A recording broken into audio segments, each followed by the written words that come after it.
notice everything. The slight shift in tone when someone answers your text. The pause before a smile. The way a room feels when someone enters, and how it tightens when they leave. You don't just think about your feelings. You analyze them. You don't just reflect. You dissect. You don't just feel pain. You ask why it's there, where it came from, what it says about you, and how to make sure it never inconveniences anyone again. From the outside, people call this emotional intelligence. They say you're insightful, deep, wise beyond your years. But privately, you feel fractured, because the very thing that made you safe, your awareness, now makes rest impossible. The very thing that made you adaptable, your insight, now makes joy feel conditional. The very thing that once kept you connected, your sensitivity, now keeps you constantly editing yourself. This is the paradox. What saved you is now sabotaging you. You learned early that awareness prevented rupture. If you could see it coming, you could stop it. If you could understand others, you could stay close. If you could understand yourself, maybe you could be less of a burden. So you became watchful, thoughtful, measured, and somewhere along the way, awareness stopped being a tool and became a cage. You're not broken because you see too much. You feel broken because you were never taught how to stop. Seeing, highly self-aware people often live inside a hyper-reflective loop, a state where insight no longer leads to integration, but to fragmentation. Psychology has names for this. Hypervigilance is one of them. It's the nervous system's habit of scanning for threat, even in calm environments. Not because danger is present, but because it used to be. The brain learns, if I stay alert, I stay safe. Then there's parentification.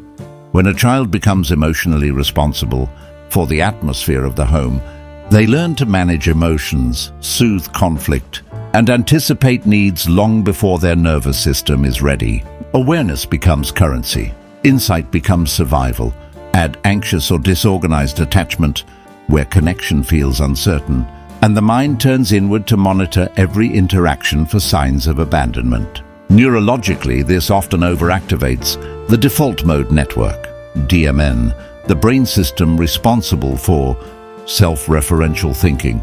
In moderation, it enables reflection and meaning-making. In excess, it becomes rumination.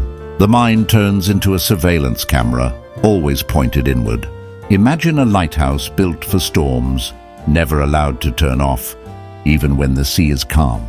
That's the highly self-aware mind. Insight without safety becomes interrogation. Reflection without compassion becomes self-erosion. And because you understand why you feel the way you feel, you invalidate the pain itself. You don't just hurt. You explain why you shouldn't. There is a quiet grief that comes with being this aware.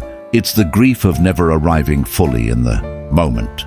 The grief of narrating your life instead of inhabiting it. The grief of understanding yourself so well that you forget how to simply be yourself. Carl Jung once warned, "The greatest burden a child must bear is the unlived life of its parents." But there's another burden, the unlived life of the self. Highly self-aware people often sacrificed authenticity for belonging. Not dramatically, not all at once, but subtly, daily, repeatedly. They learned which parts were acceptable, which emotions required translation, which needs needed justification. And over time the core fear formed. If I am fully seen without context, explanation, or insight, I will be too much. So even joy becomes monitored, anger becomes intellectualized, sadness becomes optimized. You don't allow emotions to pass through you. You ask them for credentials. This makes simple moments heavy.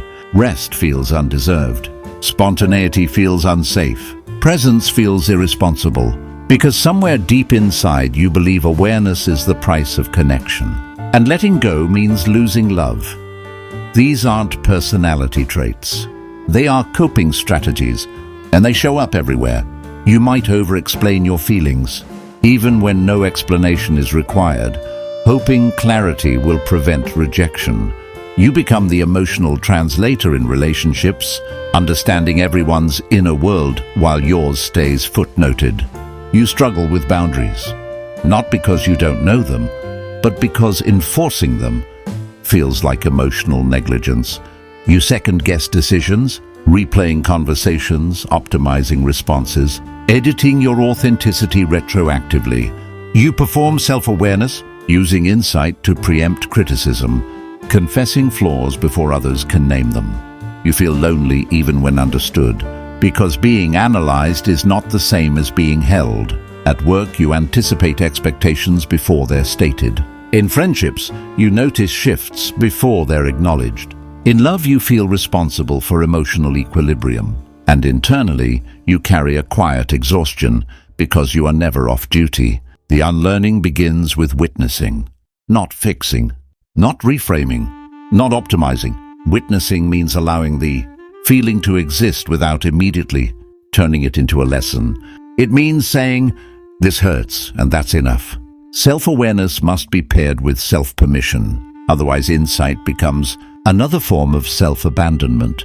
Healing does not mean becoming less aware. It means becoming less afraid of what you'll feel without awareness as armor. This is where inner child reparenting begins, learning to respond to emotions not with analysis, but with reassurance, not explanation but presence. This is where shadow work becomes essential, allowing the unpolished, irrational, unproductive parts of you to exist without commentary. This is where softness becomes an act of courage. The goal is not to stop thinking, it's to stop interrogating your humanity. The philosopher Simone Weil wrote, "Attention is the rarest and purest form of generosity. But attention turned inward without compassion becomes violence." So let awareness soften into acceptance. Let insight give way to intimacy with yourself. You are not broken because you see deeply. You feel broken because no one taught you that you were allowed to stop looking. Wholeness is not something you achieve. It is something you allow. And if this resonated, if it named something you've carried quietly, share it. Because awareness heals best when it's no longer lonely. You were never meant to fix yourself, only to come home to yourself.